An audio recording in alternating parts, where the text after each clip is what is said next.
말씀 보겠습니다. 열왕기상 19장 1절에서 8절입니다.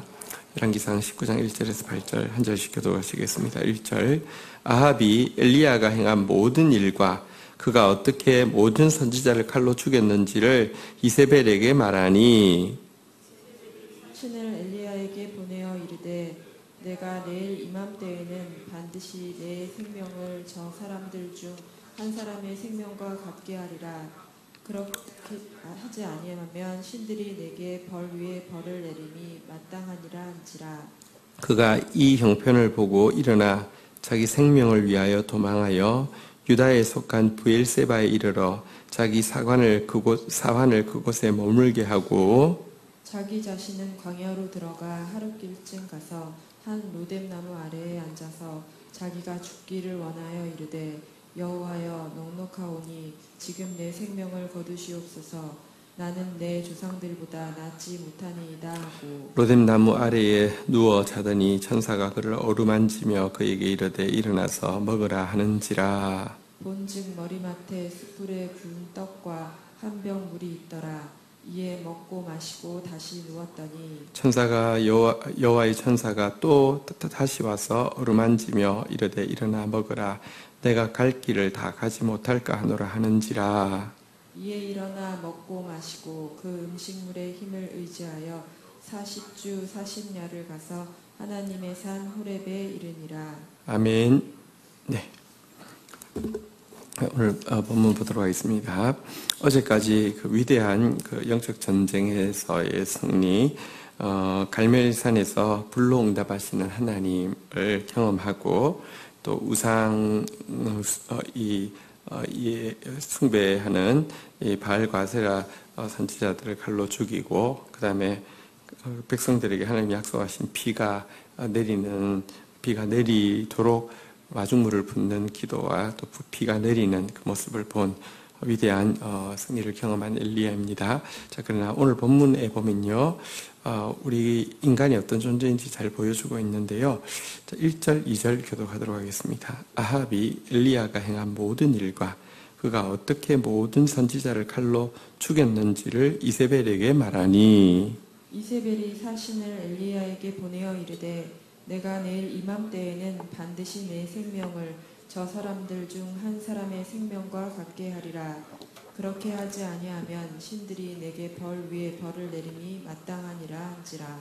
여러분, 그 바알과 세라 제사장들을 죽이는 그 일에도 실은 아합은 심지어 이 엘리야가 이제 엄청난 비가 내릴 것인데 그 비에 이렇게 어려움을 당하지 않도록 미리 그 마차를 타고 홍전으로 가라고 친절하게 예언을 해줄 만큼 사실은 배려를 하고 있습니다.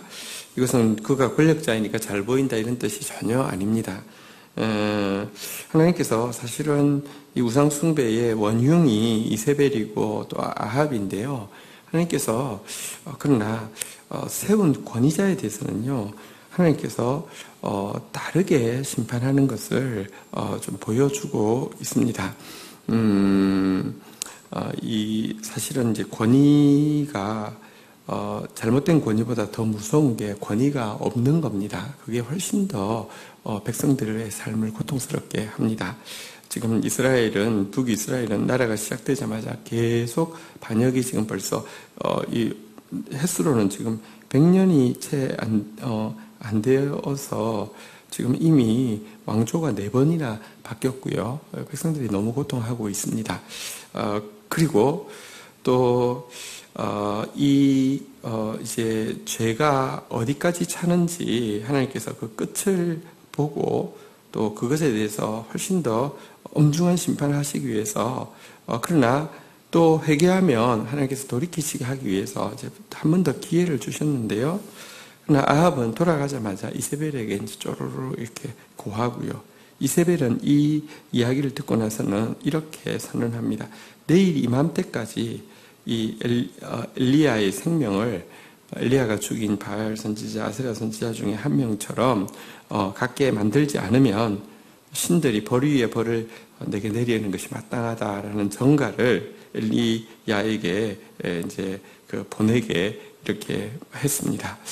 저 진짜 끝없이 강팍한 이 이세벨의 모습을 볼 수 있습니다. 자, 그런데 이 그 위협이 엘리야에게 어떤 영향을 끼쳤는지 한번 좀 보도록 하겠습니다. 3절, 4절 교독하도록 하겠습니다. 그가 이 형편을 보고 일어나 자기 생명을 위하여 도망하여 유다에 속한 브엘세바에 이르러 자기 사환을 그곳에 머물게 하고 자기 자신은 광야로 들어가 하루길쯤 가서 한 로뎀나무 아래에 앉아서 자기가 죽기를 원하여 이르되 여호와여 넉넉하오니 지금 내 생명을 거두시옵소서 나는 내 조상들보다 낫지 못하니이다 하고. 예, 이 위협을 엘리야가 받았을 때 마음이 완전히 무너졌습니다. 그래서 일단은 살기 위해서요 남유다로 넘어갔는데 남유다에서 브엘세바는 이제 거의 제일 남단 도시라고 생각하시면 되겠습니다. 그 일곱 우물의 곳이라는 뜻인데요. 어쨌든 이 브엘세바까지 내려갔는데도 이미 여러분 여호사밧이 훌륭한 왕이긴 하지만 아합과 동맹을 맺고 있었고요.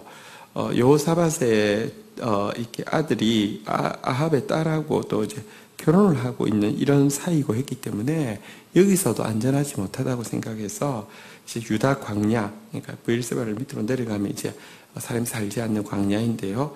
유다 광야로 도피를 하게 되었습니다. 하루길 정도 더 또 유다 광야로 내려가서는요, 한 로뎀나무를 발견하고, 나무가 크지는 않습니다. 한 로뎀나무를 발견하고 그곳에서 앉아서 하나님 앞에 이렇게 탄식을 합니다. 왜 나한테만 조상들보다 더 심한 고난을 주십니까? 차라리 죽여주십시오. 이제는 미련도 없고 여한도 없고 감당할 힘도 없습니다. 날 좀 죽여주십시오. 내 소원은 죽여주시는 겁니다. 이렇게 하나님 앞에 매달리는 장면을 보여주고 있습니다. 여기서 한번 좀 생각해 보도록 하겠습니다. 어저께 사실 하나님 앞에서 지금 엄청난 승리를 경험했잖아요. 불이 하늘에서 임하고 혼자서 우상 선지자 850인을 대적하여서 넉넉하게 승리하고 하늘에 비가 내리는 7번의 기도에서 승리하고 심지어 하나님 주신 기쁨이 얼마나 충만했든지 영혼을 향한 사랑이 얼마나 충만했든지 실제 마차하고 달려서 그보다 더 빨리 뛰는 이런 엄청난 사람이 어쩌면 사악하지만 진짜 코커스 생명이 있는 한 인간에 지나지 않는 사람의 위협 앞에서 이렇게 무너져서 도망을 여러분 사실은 한 이틀 만에 유다 광야까지 갔다는 것은 전속력으로 도망했다는 거거든요. 전속력으로 도망을 할 뿐만 아니라 그곳에서 하나님 앞에서 너무 힘들다고 그만 살고 싶다고 이렇게 탄식하는 모습은 참 어떻게 보면 어떻게 이러나 이런 생각이 듭니다. 그렇지만 여기서 우리가 적용할 중요한 진리가 있습니다. 이 모습을 과거에는 제가 잘못 적용해가지고 신앙생활이 영적 경쟁인 줄 알았습니다. 그래서 내가 보니까 엘리야 같은 사람은 따라갈 수가 없고 나는 어떻게 해야지 하나님 앞에서 이렇게 좀 더 이렇게 근데 엘리야의 이 모습 보고는 그래 여기에 아킬레스의 건이 있구나. 나는 만약에 이와 비슷한 상황이 되어도 절대로 이렇게 원망 안 하고 하나님 제가 잘 감당할 테니까 하나님 저는 신경 안 쓰셔도 됩니다. 이러면 하나님이 얘 평소 때는 출력이 엘리야하고는 비교도 안 되는데 좀 힘들 때는 엘리야보다 나은 점도 있네. 얘를 좀 어떻게 하면 써볼까? 이런 생각하지 않을까? 약간 뭐랄까요? 내가 엘리야하고 경쟁한다고 생각할 때는 차라리 여기서 보면서 나는 안 그래야지 이렇게 생각한 때도 있었습니다. 근데요 전혀 그건 바른 적용이 아니고요. 또 사실은 신앙생활은 영적 경쟁이 아니라 영적 경주입니다. 하나님이 나한테 주신 예를 들면 어떤 사람은 1600m를 달리하고 있고 어떤 사람은 하프 마라톤을 하고 있고 어떤 사람은 100m를 하고 있는데 남이 얼마나 뛰느냐는 하나도 중요하지 않습니다. 내 부름대로 뛰면 되고 내 바른 페이스대로 뛰면 되는 것입니다. 영적 경주이고요. 각각의 표대가 다릅니다. 그래서 남 신경 쓸 필요 없습니다. 게다가 여기에서의 바른 적용은 이게 전혀 아닙니다. 우리가 이 신앙생활을 함에 있어서 한 가지 중요한 진리를 알고 있어야 합니다. 우리는 인간입니다. 우리는요, 사실 진흙으로 만들어진 존재입니다.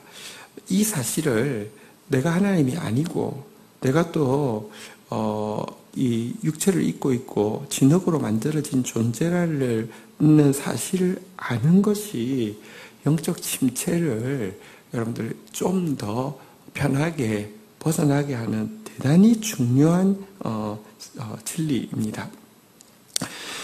한번 엘리야의 입장에서 생각해 보십시오. 3년 6개월 동안 비가 오지 않았고요. 그때 동안 피난 생활을 했습니다. 사실은 여러분 한번 마음이 편하겠습니까? 일단 피난 생활, 우리 앞에서도 보았지만 아합이 이 엘리야를 죽이기 위해서 찾아가지 않은 족속이 없고 부족이 없을 정도로 모든 사람들이 만약에 숨겨놓은 게 발각나면 몰살시키겠다고 이렇게 위협하는 이 좁혀오는, 물론 하나님께서 보호는 하셨지만 여러분 피난자 생활은요 언제나 마음이 긴장되어 있는 상태입니다.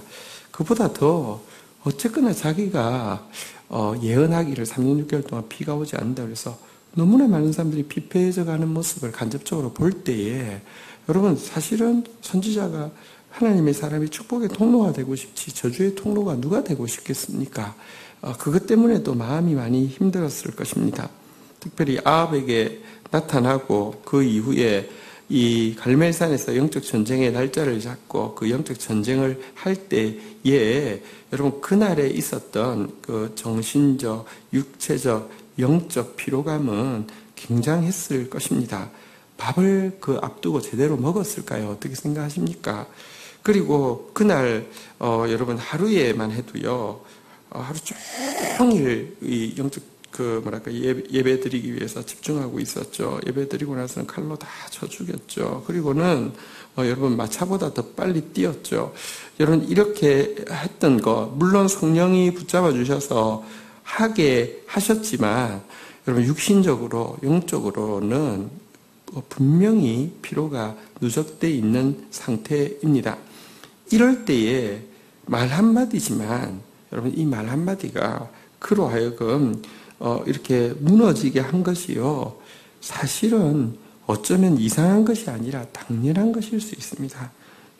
영혼도요, 육체에 의해서, 정신에 의해서 사실은 굉장히 많이 영향을 받을 수 있습니다. 만약에 이런,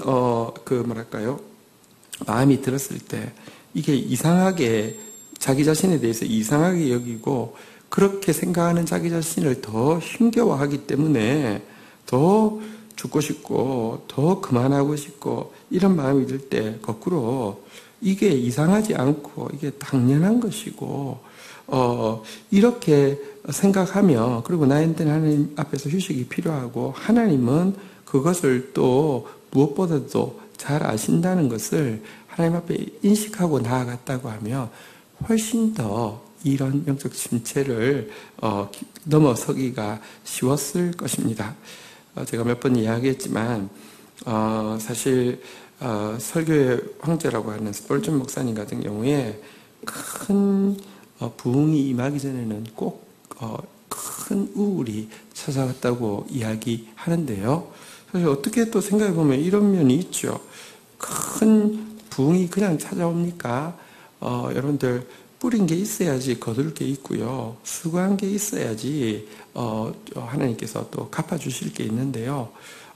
큰 부흥을 앞두고 많이 뿌리고 또 많이 수고했는데요. 이게 임계점에 이르렀을 때에 여러분 사실 어떤 의미에서 인간이기 때문에 지나친 육신과 심리적 수고가요. 영적 침체를 가져오는 것이 당연한 것입니다. 근데 그것 앞에서 나 왜 이럴까? 내가 왜 이럴까? 이게 아니라, 거꾸로, 우울이 오는구나. 크게 오는구나. 이거 보니까 또 큰 부흥이 있겠구나. 이렇게 생각하는 게요. 사실은 경험이 이제 쌓이고 나면, 그러면 훨씬 더 큰 우울이 왔을 때 내가 왜 이러지가 아니라, 나는 사실 힘들죠. 사실 우울이 쉽습니까? 엘리야도 지금 사실 우울증이죠. 근데 쉽습니까? 쉽지는 않습니다. 그렇지만 약간 관조적 자세에서 자기를 바라볼 수 있고, 이 시간도 또 지날 것이고 지나고 나서 있을 하나님의 일에 대해서 신뢰할 수 있기 때문에 훨씬 잘 넘어갈 수가 있을 것입니다. 우리는 육체를 입고 있기 때문에 휴식이 필요하고요. 항상 강건할 수 없다는 사실을 인식해야 합니다. 일할 때와 휴식할 때를 구별할 수 있는 분별력도 필요하고요. 잘 쉬는 것도 잘 일하는 것만큼이나 주님의 뜻일 뿐만 아니라 이것을 가꾸는 지혜도 우리가 롱런하기 위해서는 대단히 중요하다는 사실을 인식할 필요가 있습니다. 자, 어쨌든 죽기를 원하고 있는 그에게 하나님은 어떻게 일하셨는지 한번 좀 보도록 하겠습니다. 우리 5절부터 7절까지 교독하고 보겠습니다.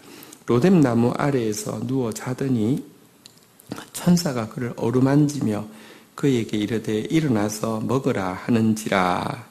본즉 머리맡에 숯불에 구운 떡과 한 병 물이 있더라. 이에 먹고 마시고 다시 누웠더니 7절 우리 같이 읽겠습니다. 시작. 여호와의 천사가 또 다시 와서 어루만지며 이르되 일어나 먹으라. 내가 갈 길을 다 가지 못할까 하노라 하는지라. 네.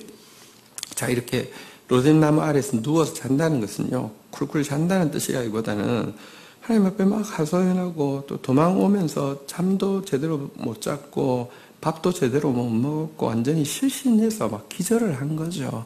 날씨도 덥고 막 고통스럽고 해서 막 기절을 해 있는데, 기절해 있는 그에게 하나님이 어떻게 일하셨는지 한번 보십시오. 너 봐라, 이 녀석.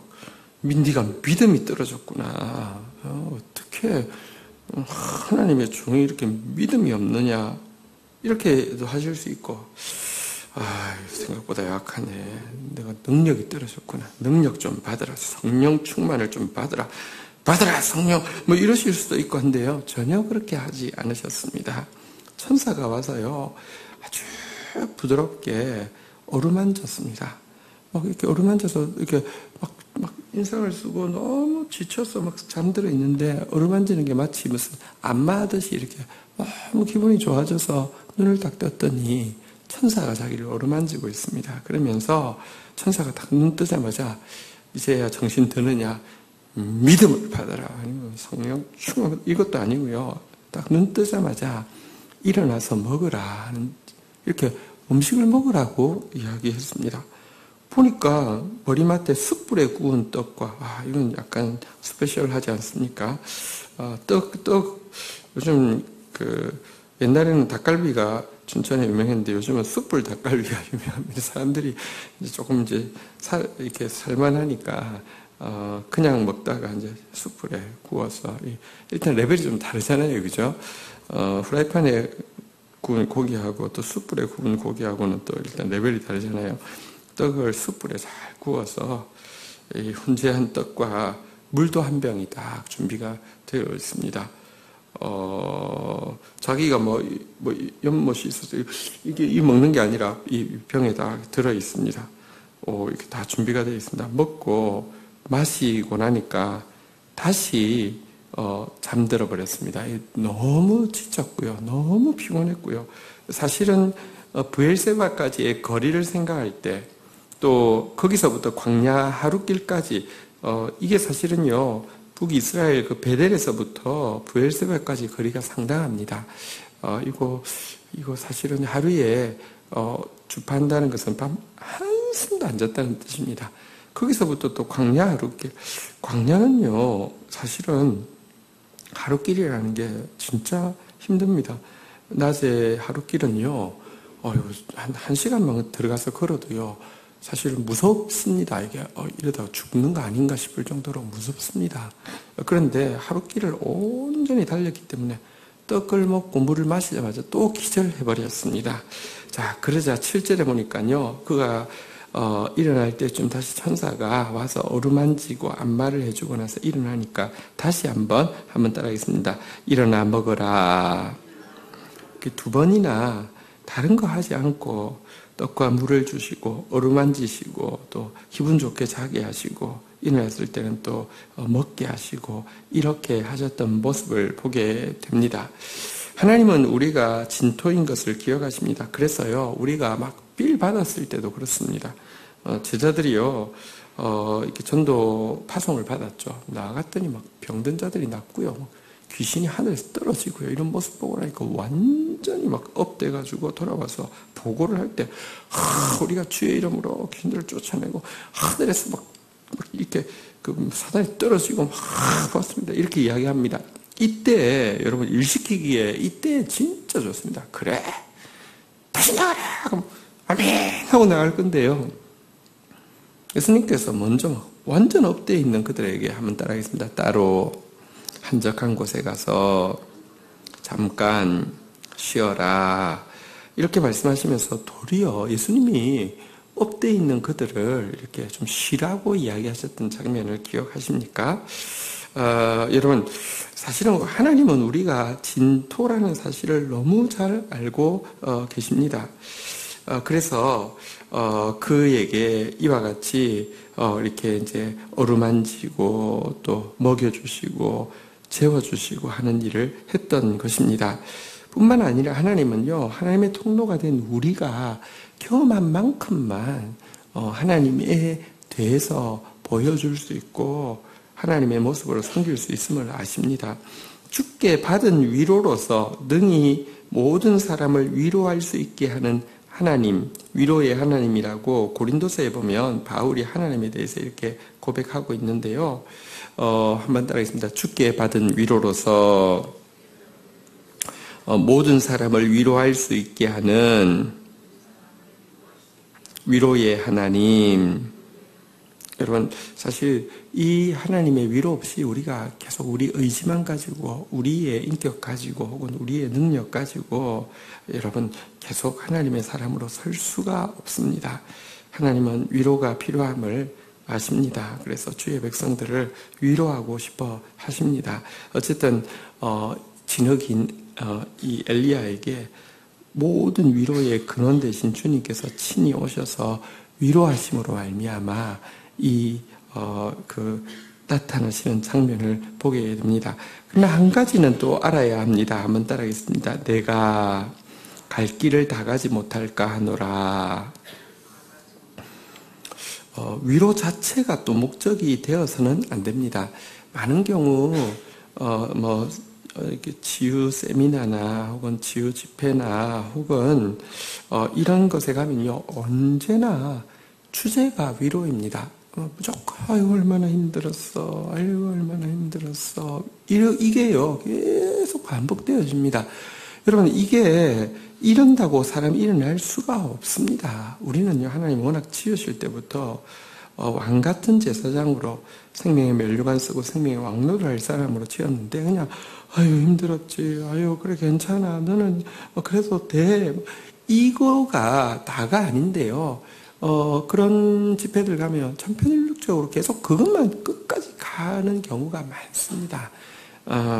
그리고 약발이 떨어지면 또 좀 다른 패턴의 위로하는 방법을, 또 약발 떨어지면 또 좀 다른 패턴의 위로하는 방법을 이렇게 넣다 보니까 여러분, 모든 종교에는 위로의 기능이 있고요, 위로의 체험이 있습니다. 위로하는 어떤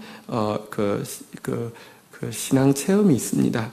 그래서 치유하는 것을 보면 심지어는 이제 나중에는 타 종교에서 시작되어진 그런 위로의 패턴들도요, 어떤 그런 곳에 도입하고 하는 경우를 흔히 볼 수 있습니다. 이것은 위로가 주제가 되어지면 그렇게 하게 되어 있습니다. 여러분, 하나님께서 주시는 위로는요, 우리로 하여금 내가 갈 길 완주할 수 있도록 힘주시기 위함임을 또 분명히 알아야 합니다. 사명은요, 사실은 십자가가 아니라 사명이 최고의 축복입니다.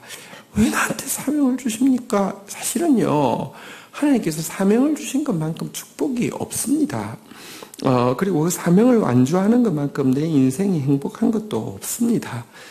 그래서 위로하셨다는 것도 분명히 알아야 합니다. 하나님 위로하는 하나님입니다. 그러나 또 그 위로로서 우리에게 주신 사명을 완주케 하시는 하나님이십니다.